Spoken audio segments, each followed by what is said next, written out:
Okay, it's a little windy out here. We're trying to balance things. We're going to get blown off the porch. Anyways, forgiveness, what a journey. I literally was brushing my teeth because I ate tuna for lunch as if you could smell my breath. Really? And I'm brushing my teeth and the Lord reminded me of the best story to illustrate today's excuse. Remember, no reasons. When it comes to forgiveness, there's never any justified reason. When you think of the cross and what Jesus paid for, there are no excuses that work in his presence. So instead, remember, forgiveness is always a gift. It was undeserved when we received it, when Jesus purchased it with his life for us. And when we give forgiveness, when we release people to God's judgment, God's give them over to God, let it go. When you do that at that moment, guess who turns out to be the free agent? You. And I've got a great story at the end about carrying grudges towards people that keep you in bondage to that person. In fact, when you hold a grudge, which we're going to discuss today, grudges, because today's excuse is you're frustrated with repeated offense. So you end up with this grudge because you're tired of this person doing it again and again. Well, you end up on like a dog chain, and you know whose name is on it is that person that has offended you, and they're walking you around on a choke chain. The last 2 weeks we covered, let's remember, the first week we said the first excuse was the offense was too great. We based it on Matthew 18, verses 23 through 35. And when we give God the excuse, we say an excuse why we're not going to forgive God, you know, his response, forgive someone, his response, he calls us like wicked servants. Like we're serving the Lord and we're trying to explain to God why we're not going to forgive someone. And he calls it wicked. That means wicked, a disease. I have a diseased heart when I hold on to things that I can't forgive. I say I can't. You never can't forgive. It's you won't forgive. Well, today, so that was the first week. The second week is how do I forgive what I can't forget? Well, the bottom line is for the memory of offense, we discussed this last week, is parallels the depth of the offense. So if I have many memories and dreams and flashbacks and daydreams of these terrible things from my past, it's just a chance to forgive again and again. Remember, 490 times? Matthew 18, verse 21 and 22. It's a neurobiological fact that our memories and our dreams are our brain trying to deal with the trauma that the heart has experienced. Neurobiology has discovered that. Jesus knew that a long time ago when he told Peter 70 times 7. 490 times the same offense. You get to forgive it again. You remember it, you get to forgive it again. And you keep letting it go, let it go. I could break into song, but I won't break your eardrums. So today we're going to talk about, the comment is, I'm just too frustrated with repeated offense. And I have to do a disclaimer right this minute. I don't want anybody to misunderstand me. I'm not asking you to, when it comes to repeated offense, you can forgive someone while you're calling 911 and have that abusive person escorted out of your home. And you forgive them as the police take them to the police car. I'm not asking you to just overlook abuse, whether it's verbal, physical, or sexual. Some women think that it's noble to live and tolerate that. The problem is the price tag you're paying for that are your children. So I'm not discussing that. That's not what this is about. Repeated offense is when you forgive someone for being and doing what they do best every day. Be human. And being human is messy. Now, if you live with someone perfect, it's not so messy. But no one's ever lived with anybody perfect, except for Mary, the mother of Jesus, who lived with Jesus. His brothers didn't know they were living with someone who's actually perfect. But the rest of us live with sinners. You included, me included. So daily, we have to let go, let it go. Don't make an issue out of it. Just pause, let it go. Pause, let it go. Now, this Christmas, this season's coming up. Thanksgiving, Christmas. Well, some of you have already started remembering someone who ruined last Christmas, ruined last Thanksgiving. Well, what's interesting, frustrated with repeated offense. Well, how do you know it's repeated? Because we have a record of it. And that's when I want to discuss our little grudge journals. Now, some of you are like, I journal things that God shows me. That's what my journals are about. But some people, because of their heart, my heart included, they have records. Remember that diseased heart we talked about? They have journals of offenses. They can tell you when it happened, what the person was wearing. I mean, I've heard people rehearse stuff, and I thought, man, when did that happen? They're like, well, that was 15 years ago. And you're looking at them like, 15 years ago and you haven't let it go yet? You've been being choked this whole time. Well, let's look at a scripture. Let's not just make this stuff up. 1 Corinthians 13, verse 5. And that's 1 Corinthians 13 is the love chapter, they always call it. But very rarely do we live what is described in that chapter as love. Hollywood wouldn't even recognize love if they looked at that chapter. Anyways, 1 Corinthians 13, 5 says, love keeps no record of wrong. I know women who could tell you every anniversary that's been ruined, every dumb thing they've been given. I mean, they go on to detail. They can tell you everything their mother-in-law did at the last Christmas celebration. I mean, on and on and on. Well, see, why? How do they remember that? Because they're keeping a record. Now, some of you don't have journals that you're recorded in. It's in your heart. That's why there's a heart on the front of this one. It's something to ponder. When I found this verse in Leviticus, I thought, wow, that's the Pentateuch. They even said, they talked about grudges in the Pentateuch. Like, really? This royal priesthood people, this chosen nation? Listen to this verse, Leviticus 19:8. You shall not. Notice that word? Shall not. Sounds like a command. Shall not cherish a grudge. I looked up cherish, and it means to tend it like a garden. Care for it like a garden. Do you realize there are people who care for their grudges? They have like a little hedge around it. They've got got a place to sit so they can think about it, ponder it, go over it again. Now some of you think that's ridiculous. Well, let me tell you, our brains are unbelievable. I mean, computers, things they come up with is very impressive, but nothing like the human brain. The grudges that we keep, and they're rotating, mutating, being remembered, keep them alive. The worst thing about a grudge book, you know who reads your grudge book? Your children. Your spouse knows who you've got a grudge against. It's amazing how many kids know who their parents don't like. And the parents, if they're talking to each other, they know the kids are hearing it, they read our grudge books. Someone you have not forgiven, they know who you have not forgiven, and you pass along that diseased heart. Because people will say, did your dad have heart disease? When someone finds out they have heart disease, oh yeah, my dad. Well, if you have a heart disease of unforgiveness, guess what? You pass that on to your children. They end up with a heart disease if you do not forgive.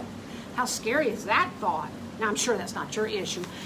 Remember I told you, I think a while back I was talking about Dr. Luskin from Stanford University, who was given this huge grant of money to study and research forgiveness. Man, could you give me a grant? Anyways, he came to a conclusion about grudges that were very interesting. Listen to this. Grudges take their toll on your body and your spirit. So when you're holding a grudge, it might be just something, floating around your memory and your heart and brain. You think it's just between you and just you? No, it's wearing your body out. It's taking a toll on your spiritual life. So this little grudge book, dangerous. Listen to this verse that addresses grudges also, and then I'll give you an illustration to rock your world. It says in Mark 11, 24 and 25. Mark 11, 24 and 25. You can pray about anything. And if you believe, you'll have it. Now, I've heard people quote that verse, but I find it interesting. Nobody reads the rest of the verse. People are like, oh, you pray, you believe, you're going to get it. Just ask Jesus and believe, you'll get it. Let's read the rest of the verse. There's always stipulations. It's kind of interesting. People tend to miss the other part of the verse. You can pray for anything, and if you believe, you will have it. But when you are praying, first, forgive anyone you are holding a grudge against. Oh! I think about people with the prayer journals. Put your prayer journal next to your grudge journal. You just cancel those prayers out. Think about that. Let go. If there's something that's come to your mind that you've been hanging on to since July 4th, let it go. If there's something somebody said that you work around or go to church with, or some Bible study or in your neighborhood, let it go. Let it go. Let it go. Because it poisons your soul and it poisons your loved one. See, if I had a grudge journal, it's my secret, and it never hurt anybody else, awesome. The problem is your children get impacted, your spouse gets impacted. Well, I taught this material at a conference, Pro Athletes Outreach in San Diego. It was a football conference. And in the audience, there's several football players have issues with their fathers, not a surprise, but this one particular one really wrestled when I talked about like forgiving, letting this go, not being defined by what you've been through with your parent, etc. And he struggled. He even mentioned it to his wife, and his wife said, if you do not let go of it, your dad's going to control you the rest of your life. And he's like, I mean, that's pretty nervy. Now, I kind of said that too, but not quite like that. What's interesting, he went back home where they came from, and he kept, he'd think about it from time to time. He'd hear from one of his siblings something about their dad. He's like, oh, groaning. And finally one day he thought, I can't live like this anymore. He went down in their basement. I heard the story later. He told it. I was just pacing back and forth. And he's like, God almighty, how do I let go? So much hurt, so many beatings, so many harsh words, listening to my mother cry constantly. Just how do I let that go? He, knowing it has controlled him his whole life. But one of the things I pointed out is if you don't let this go, your children are going to carry this bitterness, this anger, this rage. Generationally, what we don't get healed will reproduce. So he's like, that's it, I'm letting this go. I don't want my children paying for the pain. Isn't that ironic? We go through pain from a parent, and then we become the parent that causes the pain because we don't let go of it. We don't forgive. We don't stop putting a record of it in our grudge book. Well, he let go, and he said that the peace that flooded his soul, it was like he had a backpack of bricks fell off his back. His wife wrote me a letter later saying that it was so wonderful to see that their children will not have to pay for his anger towards his dad. And she was thanking me for the courage to teach what I teach. Well, I'm like, hot dog. Well, then I heard even a better part of the story. He goes to his siblings and say to them, I have been set free, and I want you to be free too.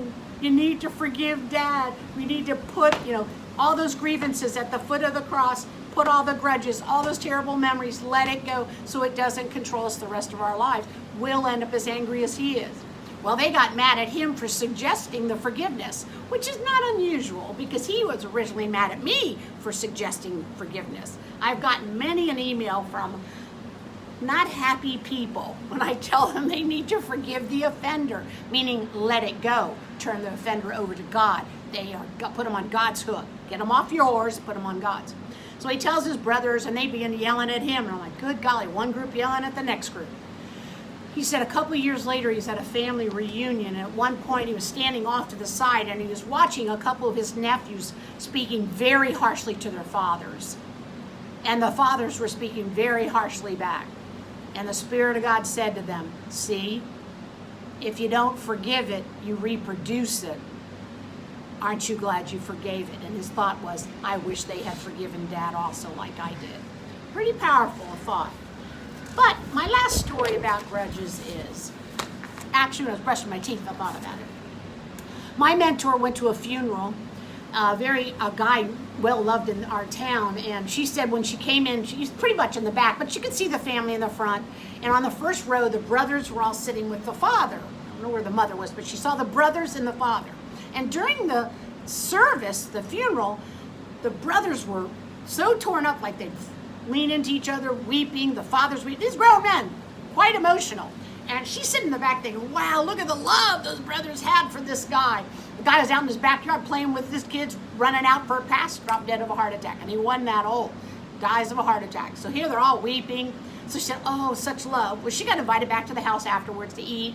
And she's eating, and she had said something to somebody about, wow, I was pretty touched by how the brothers were just really grieving at the funeral and the dad. And the person said, do you know why they're grieving? And she's like, well, yeah, he just died. She's like, no. They live all in the same neighborhood. They're a big family. They've all been in business together. They live in the same neighborhood. But they got mad at this brother, something he did in business. They're holding a grudge, ready? And had not spoken to him in a year. Live in the same neighborhood, work in the same, ignored him, held the grudge. So why were they weeping? Because that's their legacy, that unresolved conflict. I'm completely convinced so many people are weeping at funerals because they did not let it go. They did not let it go, and their legacy is their grudge they were holding. Their legacy is thinking how long it's been since they've said a kind word to their brother. I don't want that kind of legacy. I want to live in peace towards people so that when people die, I can rejoice that they're in heaven and not be thinking the last dumb remark I made. So, just a warning.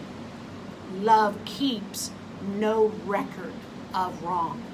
And if you happen to have, even if your journal's smaller than this, if you happen to have a few things you've been hanging on to, before you go to sleep tonight, say, Lord, I turn this over to you, this memory over to you, this aggravation over to you. And listen, the holidays are coming, so you're going to get to have more. So settle what you got right now so it doesn't get stacked on a big old pile. Grieves the Holy Spirit. You're walking around powerless. You don't want to be like that. You want to settle this so that when you pray, you don't have to worry about putting aside a grudge.